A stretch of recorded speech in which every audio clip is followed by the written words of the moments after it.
Hey there, welcome to the show. My name's Nick Caddaye. Welcome to Empire of Enthusiasts, the internet's finest nerd debrief. This week on the show, we're going to be talking LGBT characters in comics with Paul Verhoeven. Stick around.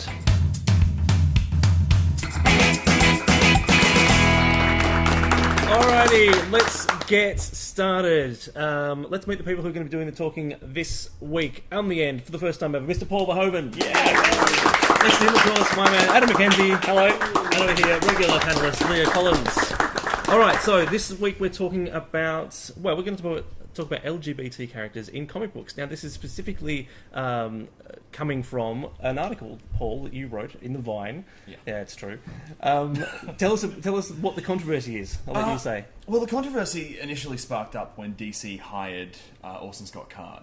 Yeah. Now, Ender's Game is a great book. It's an objectively good book, I think. But he is a colossal homophobe. Yeah. That's right. Absolutely. Like, he's a little crazy, isn't he? Yeah, genuinely. Not a little. The producers of Ender's Game, every time he opens his mouth, can see dollar signs fall away from their box office. It's just hemorrhaging money now. Yeah. But look, they hired him, and that was kind of a bit of a dick move. But I mean, I guess they figured he could write well, and then they further attracted the ire of comic fans and just decent people in general by basically pressuring the writers of Batwoman into stopping the marriage from happening on panel. Because, of course, the most recent version of Batwoman, is famously a lesbian. Yeah. And that's one of, not the most defining characteristics of her character, but it's something that sets her apart from not only other Batwomen in the past, but anyone else in the Bat family, essentially. Yeah, well, here's the thing, though. It's not all they pressured them to stop doing. Like, there are a few other things they were pressured out of, like a Killer Croc's origin story and a whole bunch of other stuff, but really... that's the one that matters.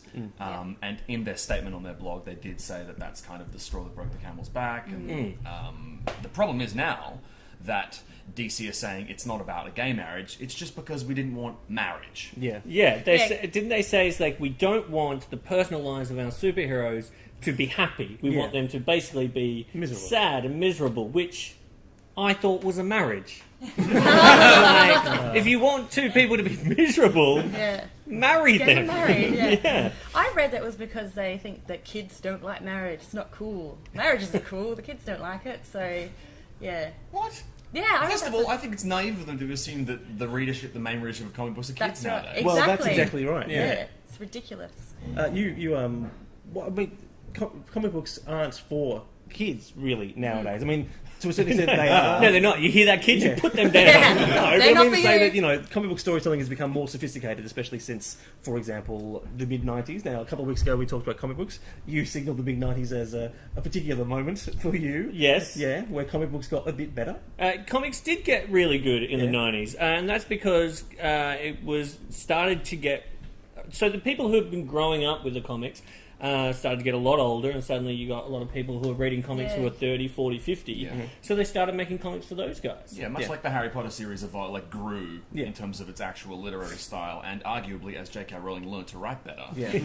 Just did more of it. Yeah, if you just keep doing it, it's going to get better. But I mean, look, my main thing is, if you let them get married, and then you kill one of them, that's where the true pain comes from. Let them get attached. And then kill them off. So the excuse just doesn't hold water. No. Yeah. Which is it's making me so angry. Yeah. Do you think that DC... do you think it is about the gay thing, or is it just them being naive and realising that at the moment that's such a pressure point in society? Everyone wants gay marriage. Well, that's not true. There's a huge push...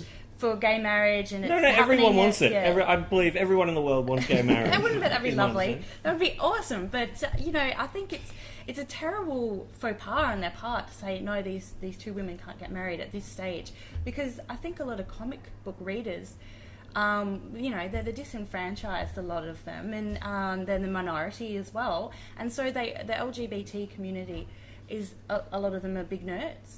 Do you know? It's sort of a bit of a slap in the face, but I don't know if DC meant it that way. Do you think so?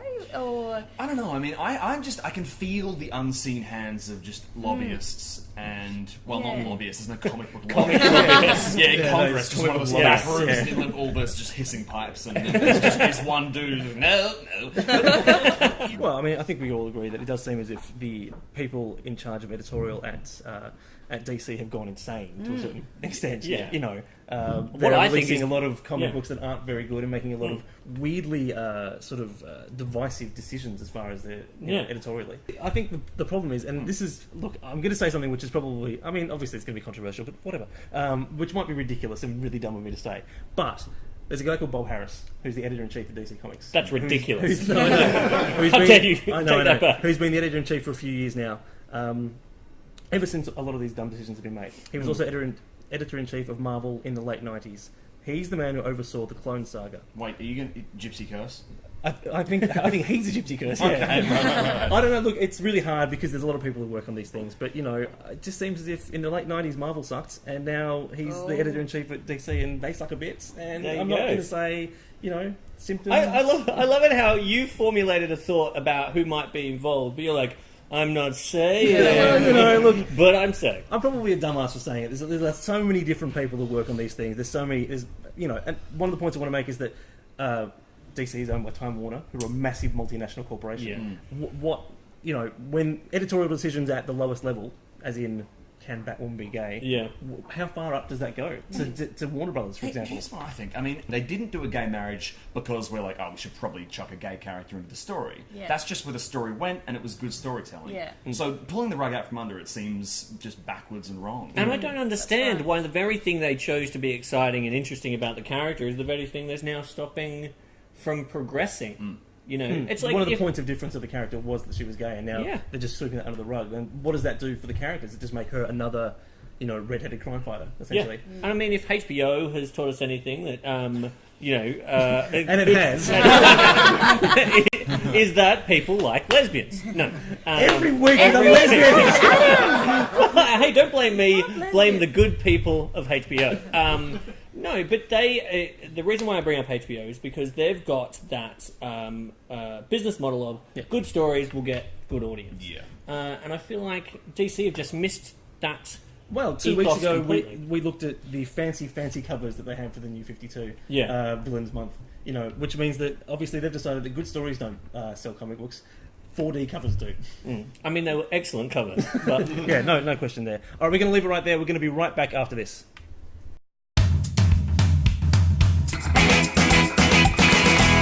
But we've been talking about LGBT characters in comics. What I want to ask, audience, name me an LGBT character in comic books. Ooh, North Star. North Everyone, Star? everyone says North Star first. John North Scott, Star. was it? Wasn't John Scott recently? You mean Alan Scott? Alan Scott. Alan Scott, Did the he get married first, though?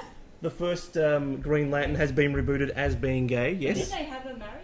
I'm not sure about that. If we can check. North Star got married to someone North Star recently, got married, like yeah. a couple of years ago. There was Yeah. a big gay wedding. As I they said. recently opened up in a comic book store one of the Alan Moore's League of Extraordinary Gentlemen, the 70s one, and saw Yeah. a man-on-man. Oh yeah, there's lots of man-on-man action in Alan Moore comics. Yeah.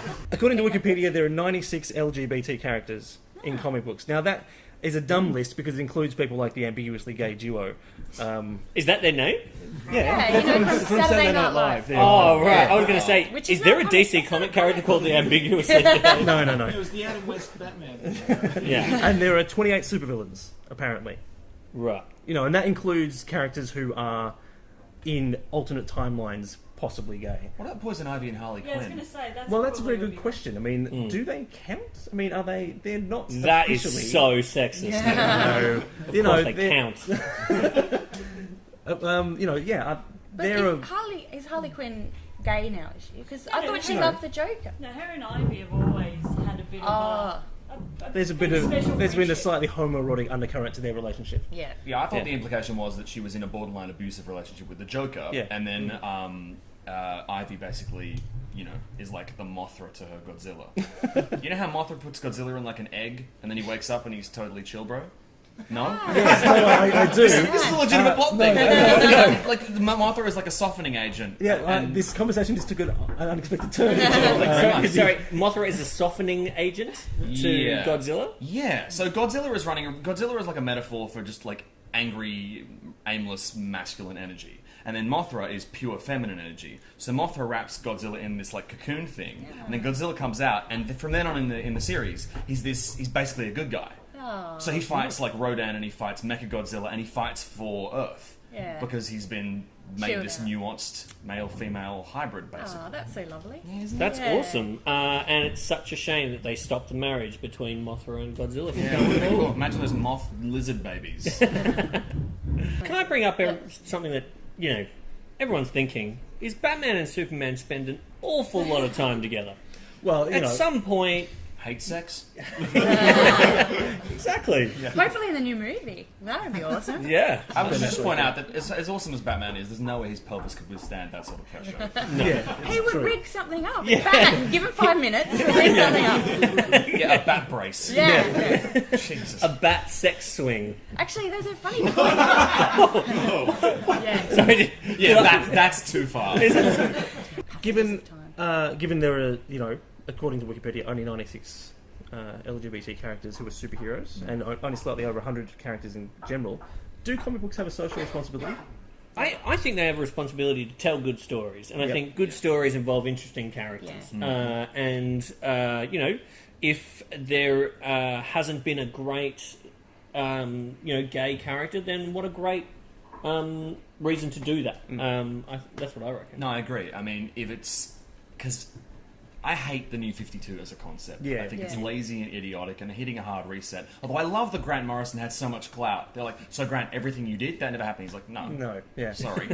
I was With some exceptions, right? So, but the Green Lantern, you can't just take a character and make them gay. It's No. more important to write a really good gay character Yeah. rather than just force an existing character into Yes. that slot just to satisfy. You know A what I mean? quota sort of Definitely. thing. It's lazy and Yeah. and that's why people get annoyed. But like this new Batwoman was crafted with, I feel, a specific arc from the beginning, Yep. and that arc went directly into this wonderful place, and now it's been veered off course. I'm just super bummed, and I feel like now. I feel like everyone's angry about this as Yeah. well. You think it's an Yeah. opportunity lost, essentially? It Yeah. is. Yeah. Yes. Yeah. And why is this even still a debate? Like let's get same-sex marriage. Let's just the fact that we're still talking about this in 2013 is almost shameful. Yeah. That's So- very serious of you, Yeah. Adam. That's the most serious thing you've ever said. Talk more about lesbian sex, Adam. Lighten the mood. I'm the editor, so I can just show lesbian sex. We only just hit a really liberal moment. Let's not. Sorry, guys. Yeah, we're at this point where it would be ridiculous for art not to reflect that evolution, Yeah. right? I think as a society we are now at that tipping point where we're progressive enough to get legitimately angry about something like this. Yes. And people have been saying to me it doesn't matter, it's not a real marriage. It does matter because there's going to be kids who are going to grow up to be gay being shown that it's not okay. Yeah. And they're going to know why because social media is going to tell them. Yeah. Right? They can communicate directly with the writers, and the writers are going to say, well, we were told not to show a gay marriage. Yeah. Which sends a clear message that gay marriage is wrong, which it freaking isn't. So- That's like That's saying right, the exactly. fact that Uhura on Star Trek being African American didn't matter because it was a fake thing. one. I just don't want to be that dude at that, like, you look back at pictures of racists holding up placards. Yeah. You don't want to be those people. And I feel there's a very pervasive, obvious stench that surrounds people who are against progressiveness in this way. I don't... Is there a large community of nerds out there somewhere, obviously none of them in this room, Yeah. hopefully, who are against this and are just Well, I don't know, fervently getting on message boards? And That is having- that is a very good question. Obviously you hear Right-wing nerds. Yeah. Well, obviously there are conservative comic book creators as well. Yeah. There's quite a few of them. Yeah, right. Yeah. But you know how Abbott got in recently, damn it. And we're all sitting here, presumably, going, how did that happen? How can people not see how this is a problem? But what we live in this rarefied bubble Yeah. of people who are better. And so maybe it's the same with comic books. Maybe we are in that clutch of nerds, and I say that in the most loving way, who are forward-thinking. Maybe there's a massive majority who totally aren't forward-thinking and we're not taking them into account. Yeah. Perhaps. That's right. I hope that if those people have been watching our show today, that perhaps we've changed your mind. Just briefly, I believe that with the Orson Scott Card Superman story, that they're actually finding a lot of trouble getting anyone to draw it. That the original artist went, no, I don't think I want to. It's that sexist and racist. Well, no, that, you know, It's like we people, physically can't get anyone to artists draw this. genuinely don't want to be related to him, Right, You know, in a professional sense. Oh, it's massive. great. It's Yeah. like a reverse "Oh Captain, My Captain" moment. Yeah, pretty Like much. stepping off the table. All right, I think we're going to leave it there. This has been a very interesting discussion. Big hand for our panelists, Leah, Adam, and of course, Mr. Paul Verhoeven. We'll be right back after this.